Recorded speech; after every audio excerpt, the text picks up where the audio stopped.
Good morning. This is Dylan Jovine behind the markets. Happy Friday. Today is Friday the 28th, the day after Thanksgiving, November 28th, last Friday of the month. I hope you had a wonderful Thanksgiving, and I hope you're not in too much of a food coma. I get to the point whenever I eat like that where I just get tired. There are very few days of the year that I let myself eat like that, and Thanksgiving is one of them for sure. So anyway, today I wanted to talk about a lot in the press lately, a couple of things.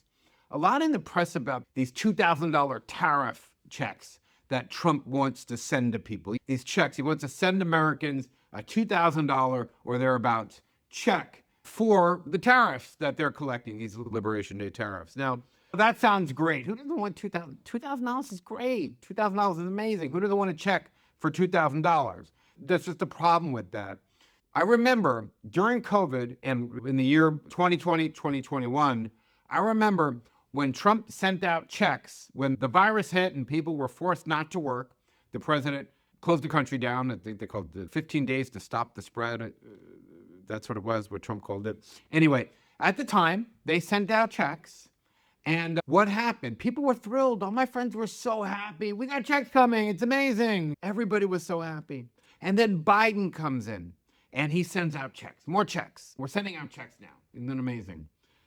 The problem is that it's happy in the short term. It's like drinking a lot of alcohol or eating a lot of sugar. It's great while you're doing it. But the next morning you wake up with a hangover.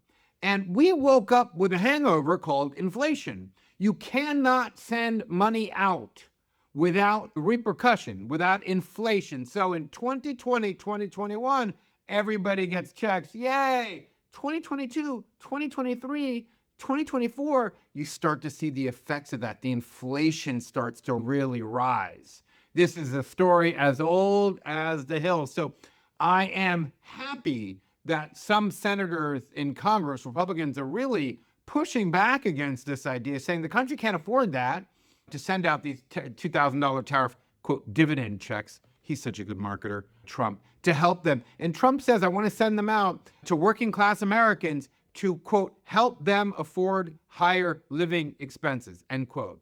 Now, again, that sounds great in theory, terrific. But if you send those today, inflation tomorrow, okay? You send it in 2025, 2026, you have inflation in 2027. It's just how it works. I didn't invent the rules. I'm just telling you how it works. It sounds great in theory, but it's not.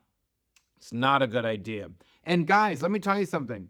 Inflation is the biggest driver of political instability throughout history. Inflation has caused more work. When the working people among us can't afford to feed their kids, there's political instability. They're stealing bread. You know, that you get real political instability, not good. This also creates socialism. It really drives, if you look at the rise of socialism around the world in the 20th century, even before that, a lot of history as we teach it really ignores the economics that were leading up to that. So this would be very inflationary. That's the thing about Trump. As many good ideas he has, and as many really, really good ideas, and as right as he is, he likes to spend money. It's really, like crazy. Also, the other inflationary thing that's happened is, I don't know if you guys have read this in the papers, the U.S. minted its last penny ever. That's it. We're not making any more pennies. The copper costs too much. Now, guess what? Guess what? You stop making pennies.